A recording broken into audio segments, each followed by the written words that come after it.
Hi, thanks for joining me. So I'm here with my quick oats, and I thought I would make the part 2 video, continuing on from the video that I did recently about quirky things in my natal chart. So I have a few more things that I wanted to just flesh out a little bit, or just discuss some of my thoughts about it. I know it's a little bit self-focused or self-centered to just do a video about my chart, but hopefully there's something interesting in here for people. Again, there might be a dog barking outside, so sorry for the noise if there is any. So I want to talk about my ascendant. So I think the ascendant is obviously a very important part in a chart. Sorry about the lighting as well. I'm still trying to figure out the lighting in this new apartment that I'm living in, and how to set up camera and things like that properly in this space. I think it was a little bit better in the last one, but we can make it work. So I want to talk about my ascendant because I think the ascendant is such an important part of the chart, and it's sort of like almost like the front door to the world. It's how we approach the world. It's kind of like our temperament, and also sometimes it's talked about as like the immediate impression that we make on other people and things like that. So I have received an official birth time from the place where I was born. I specifically seeked it out, and I've also asked my mother, and my mother had my birth time written in a notebook.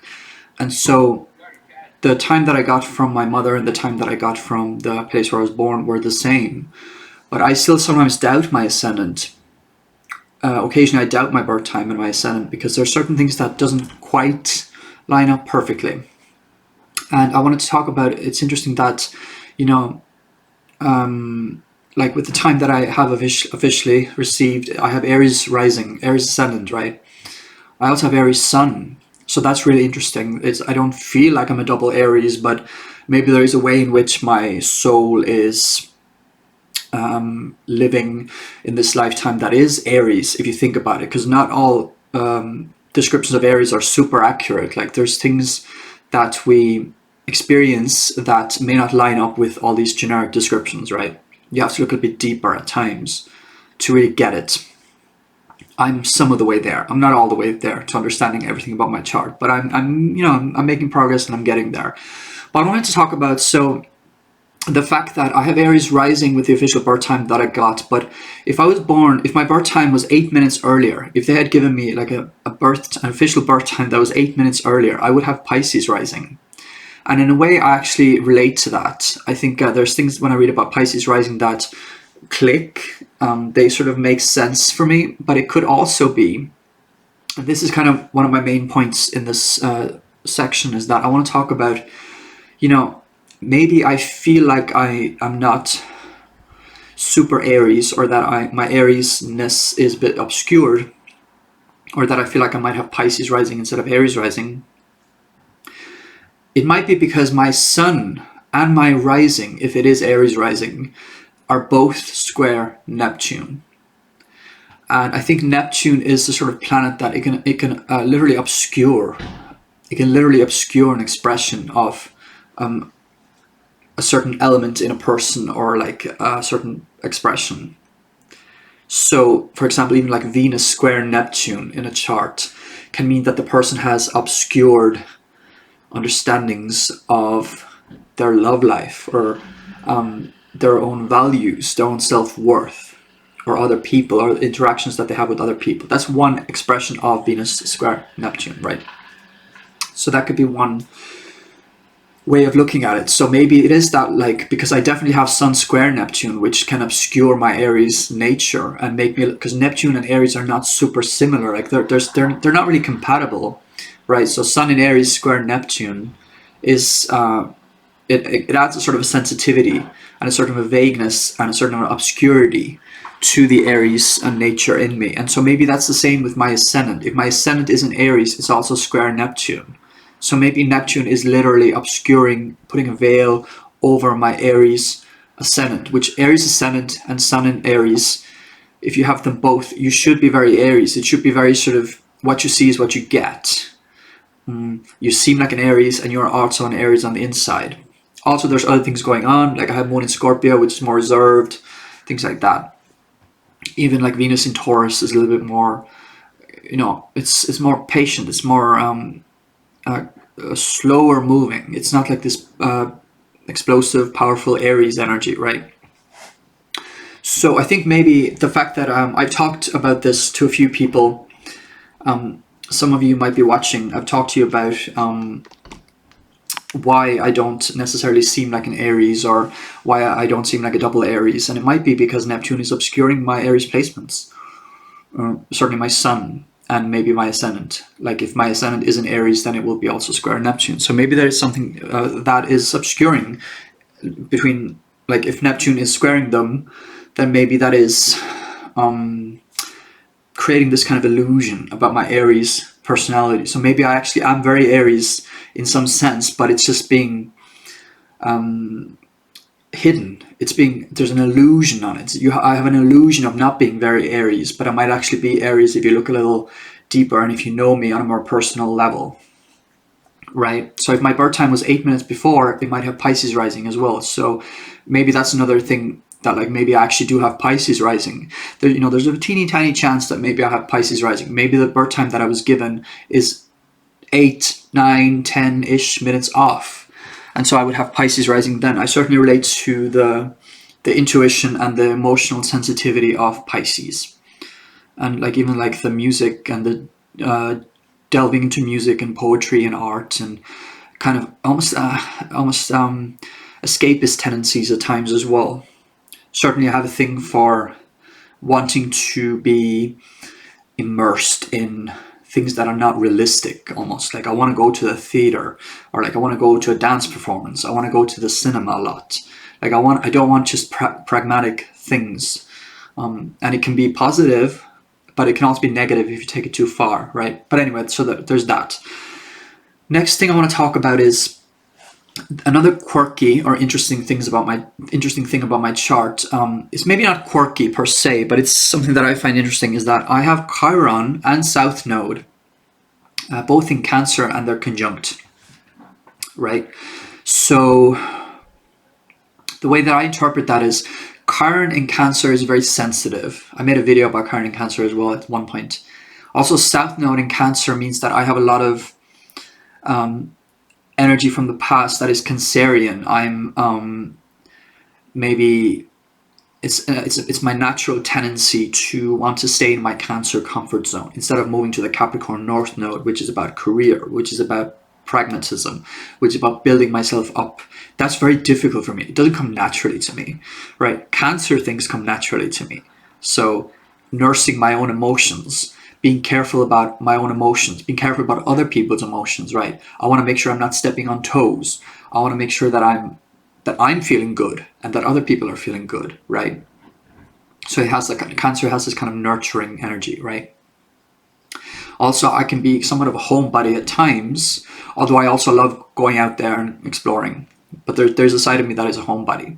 And so I think when Chiron and South Node are in conjunct in Cancer, I think they're about 3 degrees apart. So it's relatively strong, but it's not like super strong.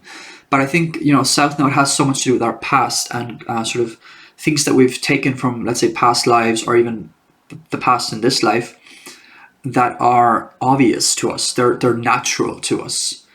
And so when the South Node is conjunct Chiron, Chiron is sort of related to our wounds, our emotional wounds that we carry, that we're trying to help others with, or that we're trying to nurture in ourselves. And so I think it's sad to say, but I think Chiron and South Node conjunction in Cancer can mean that I'm naturally in tune with my own emotions, and also naturally inclined to want to sort of live in the past almost, right? Cancer has to do with the past. South Node has to do with the past, and Chiron is our wound, right? So it's almost like it's hard for me to let go of certain slights or hurts or things that have happened in the past. I'm very past focused, and it's sad to say, but that's just kind of how it is.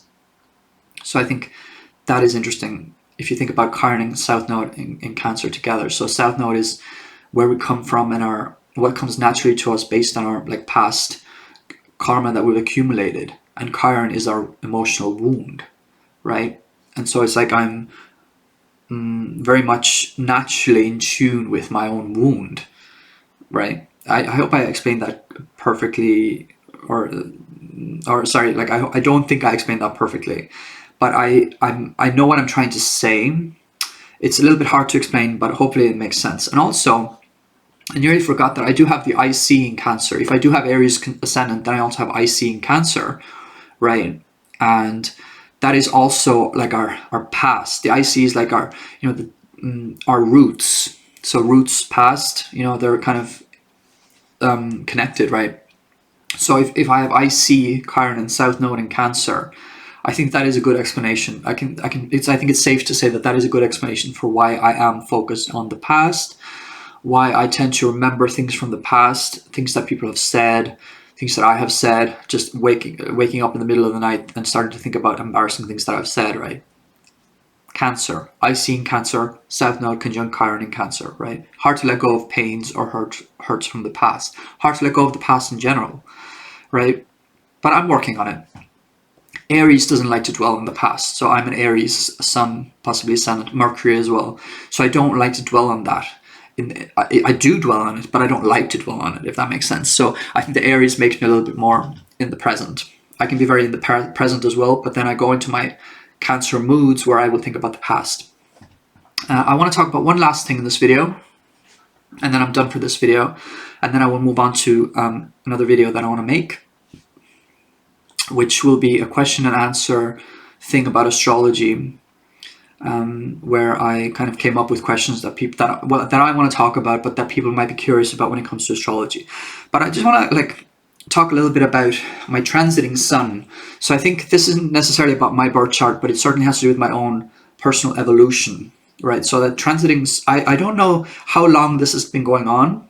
I think it's actually been quite a while, and it will be quite a while that it keeps in this house. So like transiting sun is in the 12th house in Taurus for me, right? And I mostly use Placidus. So with Placidus, and if I have Aries rising, if my ascendant is correct, if my birth time is correct, transiting sun, 12th house Taurus. I think that's interesting because, you know, it's like I became more reserved, and I became more reflective at some point. And so 12th house is very reserved, reflective. And then Taurus also is very sort of, you know, it can be into nature, for example, and I've become more connected, deeply connected to nature over the past few years, right? It's not something that was always, well, it was always in me. I have Venus in Taurus as well, but it's something that I feel like my soul is more connected with now, right? But it's not something that a lot of people know about me because it's in the 12th house. And I'm sure there's other ways that I can interpret having transiting sun in the 12th house in Taurus. But that's just kind of one little thing that I picked up when it comes to my, sorry, not transiting sun. I'm talking about my progressed sun. Yeah, my progressed sun. Sorry about that. My progressed sun is in Taurus in the 12th house. So maybe I can edit that out or change that when I'm editing the video. I did have trouble with the last video when I tried to edit it. So hopefully I can edit it fine, or hopefully it makes sense. So it's my progressed sun is in Taurus in the 12th house. So that's kind of just have to do with my personal evolution, my psychological evolution, is that I'm moving from Aries to Taurus and kind of like from the 1st house to the 12th house. So that's interesting, for me at least. So I do want to make more videos in the coming days or in the coming weeks. So if you have any ideas for videos, do let me know. I may or may not get to them. I do want to do a question and answer video, like I said, where I came up with questions about astrology that I want to answer. Yeah, so this is the conclusion, I suppose, of the quirky things about my chart videos. I might have more things to add at some point in the future because there's so many things about people's charts that you could look at. If you want more content from me, do subscribe. And if you like this, leave a thumbs up. And if you have similar placements, I would love to hear your experiences. So thank you so much for watching. Thank you.